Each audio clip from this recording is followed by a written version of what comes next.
Hi everyone, yasas que to another episode of Dimitra's Dishes. Today we're going to be making Arni Fasolakia. This basically is a delicious stew that's made with lamb, string beans. I like to add potatoes and carrots to mine. It's cooked nice and slow in a flavorful tomato sauce. And all you need to serve this with is some feta cheese and some toasted bread for a delicious comforting meal that the family is going to love. Let's get started. Okay, so we're going to begin with the lamb. I have 4 pounds of lamb shanks that have been cut up. These pieces are a little bit small, but you can ask your butcher to cut them a little bit bigger if you prefer that. The thing about having pieces that are a little bit small, if you overcook it, they kind of melt, but it'll still be really good. So I'm going to heat my pot up over medium heat, and I'll add some olive oil to it, and then I'll brown the lamb in 2 batches, because if you add all of the lamb in at once instead of browning, it's going to steam. I like to season it lightly with a little bit of salt and let this fry for about 3-4 minutes on each side. You'll know that it's ready when you can flip it over easily and it's no longer sticking to the pan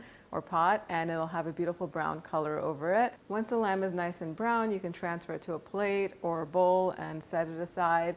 Turn the heat off of the pot so the oil can cool down a little bit, and finally chop a large onion. Add it to the pot, and you might need a little bit more oil at this point.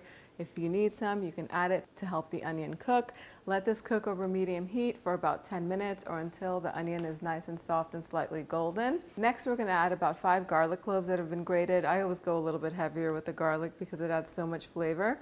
And I'll just warm it through until it's fragrant, just for a few seconds. Now we're going to return the lamb to the pot, and we're going to season it with salt and pepper. This is 4 pounds of meat, so I'll start with 1.5 teaspoons of salt and lots of freshly cracked black pepper. I'll also add 28 ounces of crushed tomatoes. You can add fresh tomatoes if you like. Just make sure to grate them on a box grater so that way the sauce is nice and smooth. I like to rinse out the can with a little bit of water so I can make sure I get all of those tomatoes in here. And then top off the meat with a little more water, just so that way everything is covered and it cooks evenly. I'm going to bring the mixture to a boil. Once it comes to a boil, I'll reduce it to a low, cover the pot and let it simmer for about 45 minutes or until the meat is tender. While that's happening, we can prepare the remaining ingredients. So I have 2 pounds of string beans that have already been trimmed, which means the stems have been trimmed off. I also have these baby carrots. If you don't have the baby carrots, you can use 2 or 3 regular carrots. Peel them and cut them into little chunks like this. These are already peeled and we have them for snacking at home, so I'll just cut them in half and put them with the string beans. And then you can use 2 or 3 golden or russet potatoes. I have these small ones here that have already been peeled. I'll cut them in half because they're the perfect size already. And I'll leave my potatoes soaking in water so that way they don't turn brown. After 45 minutes, you can go in and add your string beans, potatoes, and carrots to the meat. And I'm also going to season it a little bit more with some salt and a teaspoon of dried dill. If you have fresh dill, you could save it till the end and just add it with the parsley. And just try to mix it a little bit, but it'll mix easier after a few minutes. Just cover the pot and let the string beans begin to soften, and then you can go in after 5-10 minutes and just mix it all up so that way everything cooks evenly and it's covered in that delicious sauce.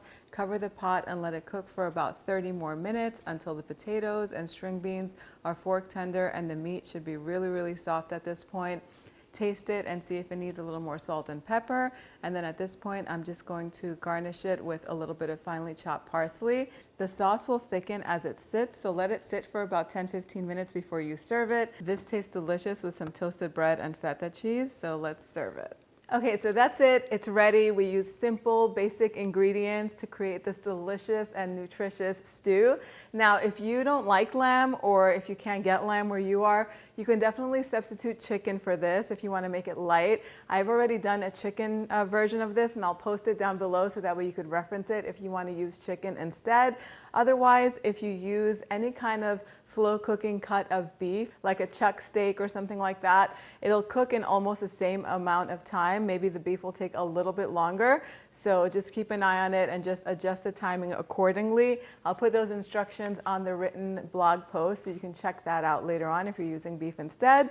And of course, you can make this completely vegan without the meat, and it's just as comforting and delicious. But let's give this a taste. It smells so good. Once this is cooked, it is a good idea to let it sit for about 15 minutes so that way the sauce can kind of, as we say, navesi in Greek, which means it thickens basically, and it just tastes so much better. This is one of those dishes that tastes even better the next day, so make a big batch. I want to make sure I get string bean and some meat.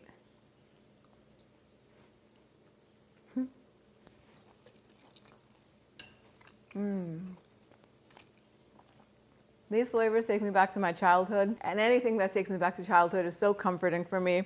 I love string beans, especially cooked like this in a nice tomato stew. It just makes them so tender and delicious. They're not mushy at the same time. The potatoes, since I was a kid, I love to mash them into the sauce. It thickens the sauce and it tastes better too.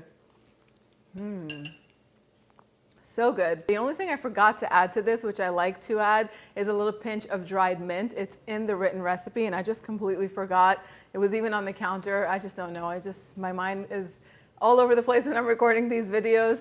And there's usually a lot going on behind the scenes, but you could add a little pinch, like a quarter to half a teaspoon of dried mint to your stew, and it's just gonna freshen it up and brighten it up. You'll barely notice that it's there, but it just tastes so much better.